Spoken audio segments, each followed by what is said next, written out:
Well, I found you on Instagram while trying to study for LSAT. Just to give kind of a background, I've been studying for the LSAT for a couple years. I've taken it about 4 or 5 times, and I've always stayed in like the 140 range. And I'm trying to apply to, I'm in Louisiana, and I'm trying to apply to Southern University Law. They do evening law, and that just works best with my work schedule. I guess my biggest thing is I used Kaplan before, so it's literally trying to, I feel like, unlearn a language. And I'm just having difficulties doing that with also working full time. I'm working from home, so that's a blessing right now because of COVID. I guess it's finding time with a month approaching for the April LSAT, and I haven't been studying as much as I should been because of work purposes and traveling. So now that I finally have time to breathe and be in my own bubble and studying, I guess I'm trying to figure out what is it I can do to jump back into that study mode within like a month left after I've already taken this more than once before. So I'm not saying it's like brand new for me to take this exam. I'm just wondering, like, what are some tips that I could do to just, with a month left, not put so much added anxiety and pressure on myself, just to review, like, what path would you suggest, I guess? Sure. I'm glad to help. First off, Thank let you. me ask, why are you taking it in April specifically? Are you applying this cycle, or are you applying? Yes. Okay, you're Yes. applying the current cycle. Yes. Okay, so you're hoping to go to law school in approximately 6 months? Yes, in the fall. Okay. Gotcha. Okay, what's your schedule like over the next month? The next month from that I know of is just 8 to 4:30. And I'm in my house, so it's not like I'm in a hotel room or, just traveling around for work purposes. I'm in my hometown, and, I can go to the library, but I don't think they have private study rooms in the library because of COVID still.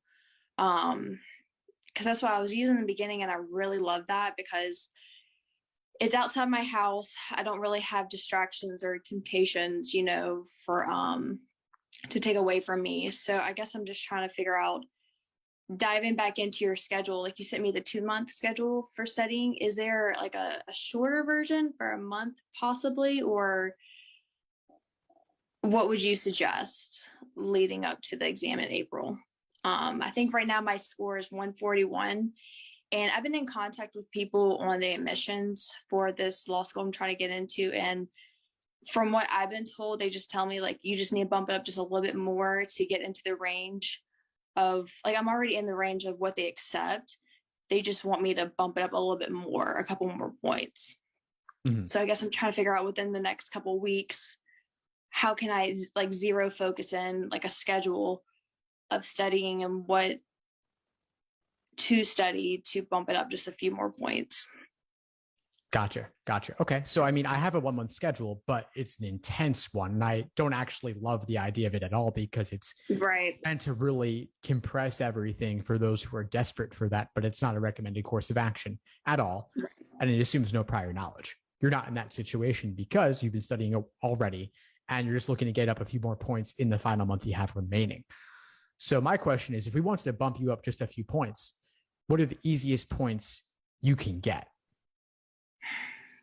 I guess I'm having the most trouble in the games, just relearning how, like, the process for solving them.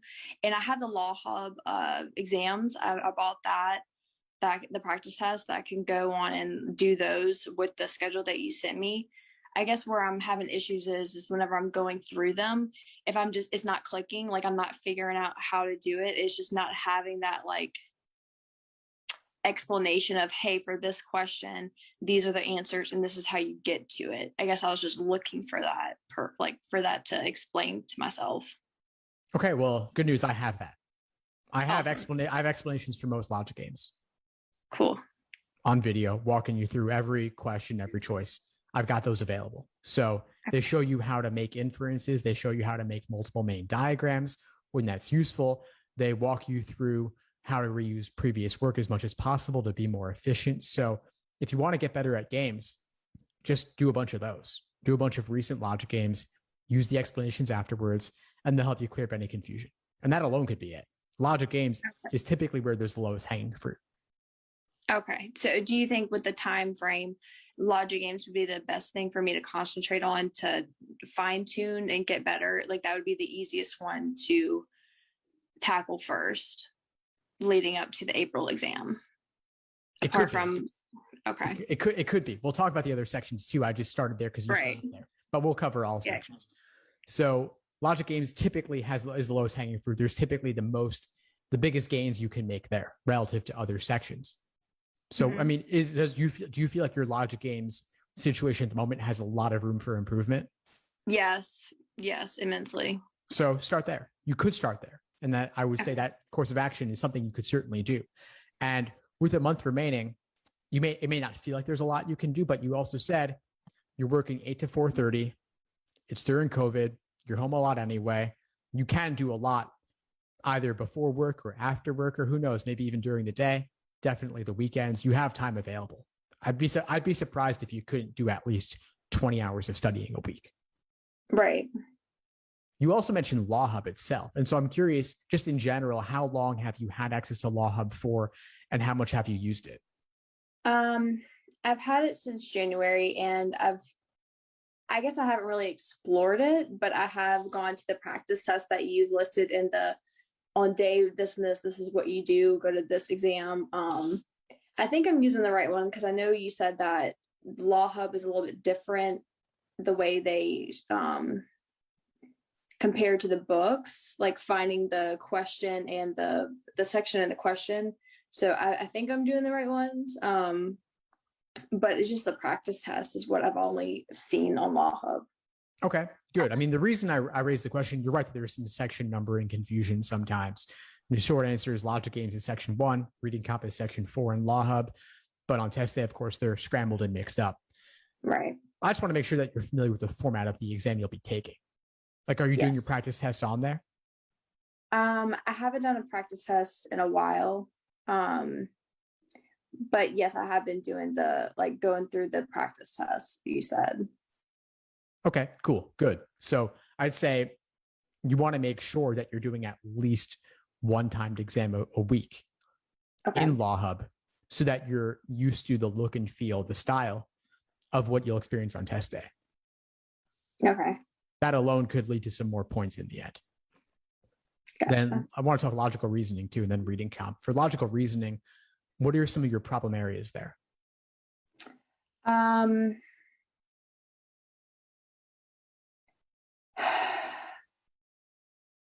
I guess it's more of like the flaws and the inferences. Just remembering, how can I say this?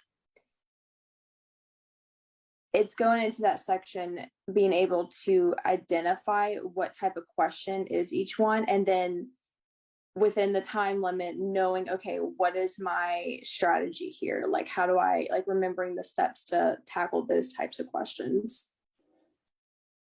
So being really clear on that step-by-step approach when you encounter a given question type. Yeah, it's just the past 2 months I've kind of been just stuck on logic games per se, so I haven't really touched much on the reading comp or the logic reasoning. I've just been trying to go back to logic games whenever I have free time or I'm not mentally fried from work, and being able to concentrate on that, because that is the beginning of your study plan, what you suggest. Yeah. Well, month left. It's time to kick it into high gear and make sure that you've got the familiarity on all sections, all question types. Now, I'll be honest, I think that you could probably achieve a lot more if you allowed more time, because you're working full time. You just got a month or so until the April LSAT, but you only need a few more points. You say you're looking to go this fall. I'm willing to work with you within that framework, but I also just want to make sure I note that if you were to allow yourself even till June, you could do significantly better, and maybe the school would still let you apply this cycle. Right. I had someone tell me that on the admissions. They're like, they don't state it online, but they've told me, they're like, hey, like we still accept people in June. So, but that's just like hearsay. So I really don't know how valid that is with this school. Because like one person said it and then another person said no, like we strictly go by the March 30th time frame, like deadline. So I guess I really don't know what to believe, but hearing that from you kind of like shows that, you know, most schools do. So that's comforting. A lot of schools do. And they don't advertise it because they want people applying earlier. But these deadlines in so many cases, they're fluid, they're not fixed. And if you think about it, what incentive do they have to set a deadline when they could have somebody come along with a higher score, or somebody could bump up their score more? And then that helps them raise their rankings. That helps them increase their medians and do better in the US News rankings in the end, which is a lot of what their reputations rest upon. So I didn't even think about that. That drives this whole process. The rankings drive this whole process.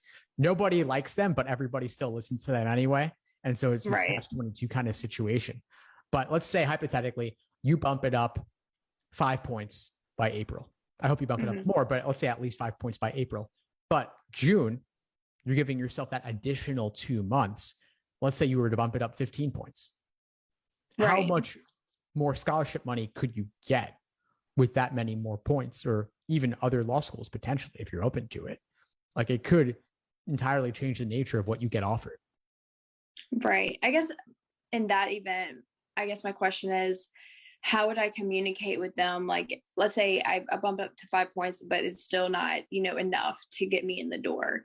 How can I open that communication for June saying, hey, I really want to get in, you know, for fall semester. I've bumped up my score significantly. Like, do I still have an opportunity? Would I just call them or email them, or would they contact me, I guess? Just trying to figure out that scenario.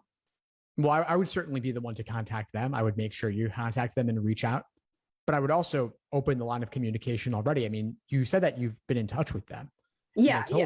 So do you have is there like an email communication thread going that you have with them? Yeah, definitely. And my point of contact's been very supportive. They also like forward my email to other people in the committee, the admissions committee, and just like put my name out there for me. So I'm super appreciative of that. And just know that, you know, I'm working to get a higher LSAT score and that I'm very interested in this law school. And I'm also an alum from the undergrad. So yeah, I'm very thankful for that. Cool. That's great to hear. It sounds like you've got a good line of communication there and you got some good support there. So I love to see that. It's great. And it's great that you're grateful. Recognize that you also have benefits to offer them that they can be grateful for when you come back at them with a higher score. Right. So this isn't really you going to them like begging for something or saying, please let me in. I would say instead, like, I have this LSAT score as an asset that can bring value to you. And I'd love to go to your school, but you've only offered me X amount of money. Right. So I'm saying, you know, I'd love to make that. I'd love to go with you guys, but I don't know if I can make the finances work. What can you do? Or you come back and say, I'm planning to retake it in June. So I can't commit right now, but I'm planning to retake it in June. Based on that number, is it okay? Based on what I get, can I reach back out and have another conversation to see what could happen? Okay. And you could play with the wording, and my wording may not be perfect, but I'm just trying to give you the sense of like a template.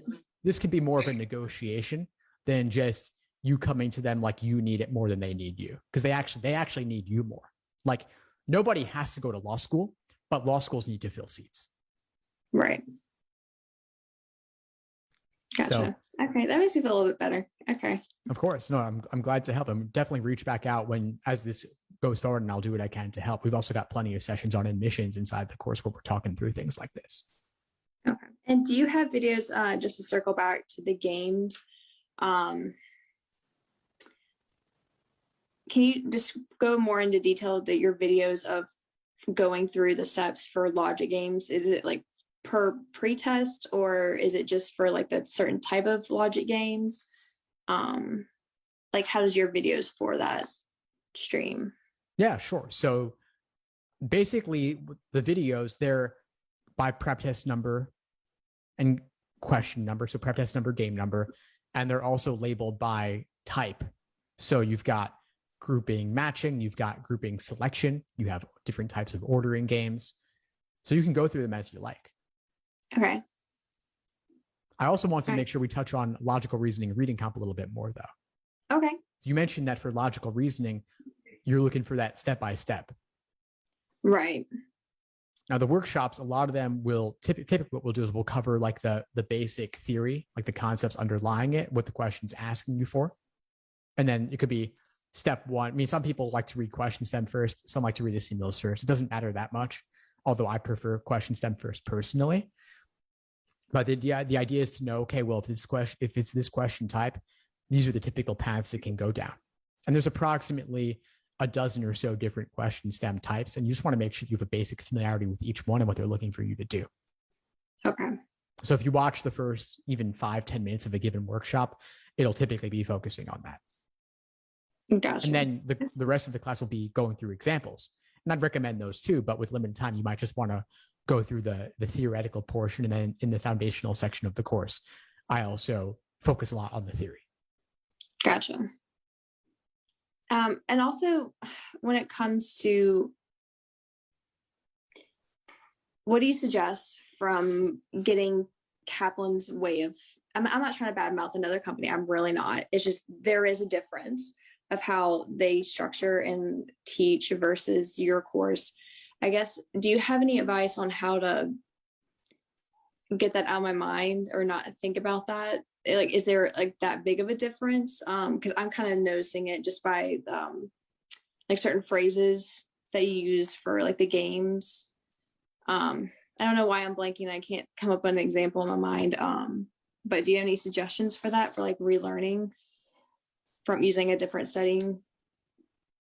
Yeah, for sure. So definitely, this is a common issue. I mean, a lot of people have used them in the past, and I'm not afraid to say they're definitely not one of the better options out there. I'm sorry to say, but I get where you're coming from. What I would suggest is, and then by the way, it's good that you can't think of the name. I'm not going to give you the name because we were trying to put it away, right? So yeah, I'd say the best thing to do is replace it with the stuff that I'm offering you that you have in the course access to already. I would say watch these videos covering the basics, giving you the proper approach. okay. Use the resources, repetition, but exposure. I mean, the course, you've got tons of videos. So you're getting the audio, you're getting the visual. So you have different ways you're getting slides. So you're getting ways to put the information to your brain, audio, visual, text, do the drills in the classes, walk through those, write it out in your scratch paper. And so that you're finding different ways to get it in. Gotcha. Okay. Let's touch on reading comp a little bit in the time we have remaining. With reading comp, what's your approach like there? My approach is usually I try to read the questions first, and just try to go through it and get an idea of what they're asking. Obviously, I can't remember all like 6 or 8 questions verbatim, but I try to keep in my mind what they're looking for. And then as I'm reading through each paragraph, if I see something, I would like highlight it or if I, like a word match in my mind. If they mention something in a question and I see it like in the paragraph, I'll just like note it. So at least I can know where it's at instead of having to go look through like the whole story or the whole passage for that wording. And usually just that. And sometimes I catch myself if I don't especially the ones like the scientific ones, where it's a different language for me and I don't understand what they're saying. So I feel like I have to reread a sentence 3 times. And I know I'm burning time right there. Like I'm wasting time. And then the anxiety sets in like, oh my God, I'm wasting time. Why am I not getting this? And so I try just to move on and then circle back whenever I have a clear mind of it. But that's sort of my process right now. Okay, no, thanks for sharing all of that. It's good to know what you've been up to this point. And I think we've got some areas where you could just make a few tweaks and get some big results. I would suggest mainly just stop reading the questions before the passage. Really? If you do that, you will save a lot of time. Okay. And the reason why is that, as you said, 6 to 8 questions, that's way too much to hold in your head. Right. Plus, and they're not short questions. They're no, long. they're not. I mean, if you consider, questions plus answer choices is a lot. That's way too much. It's impossible, I would think, for anybody. And then even just question stems alone, they can be pretty wordy. But they're always asking you for the same things. So the details might be different in some cases, but you've got global oriented questions, typically like main idea, primary purpose, passage organization, best title, tone, things of that nature. You always want to walk away with that regardless, right? Even if they didn't ask it, you should still know what's the main idea. If you don't know the main idea, you don't know anything, and you got to read the passage. So that's the main thing you want to walk away with, is what's the main idea? What's the author's opinion? The detail stuff, you can always find that when you need it later. And when there's a keyword on Law Hub, they're highlighting it for you in the question stem and in the passage itself. So they're doing that work for you already in many cases. Otherwise, you've got Control F that you can use. Okay. So try that out and see how it works for you. You may not want to do everything I've just said, but at the very least, questions before passage is definitely not a winning strategy given the time constraints. Right.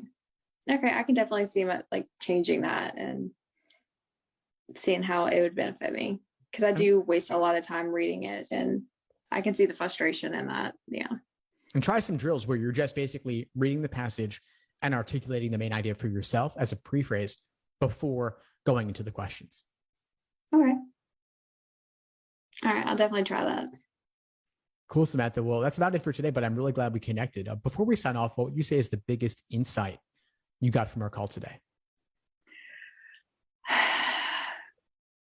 First, having that open communication. It's not just, you send me schedules and stuff. It's an actual person I can talk to, and get advice from. So that's a great benefit in itself. And just you understanding where I'm coming from and, the predicament I'm in and how to get out of that and how to get a best score, and just all the information that's available. And helping me navigate, where I can get these answers at is very, very helpful and beneficial. Of course. Well, I'm really glad we connected. I'm glad to help, and reach out if you need anything anytime. I definitely will. Thank you. Of course. Have a good one. Thanks for tuning into the show. Please subscribe if you haven't done so already to be notified of new episodes as I release them. And feel free to reach out if you need anything at all as you move forward with your prep. I'm happy to help however I can. In the meantime, I'll wish you all the best and take care.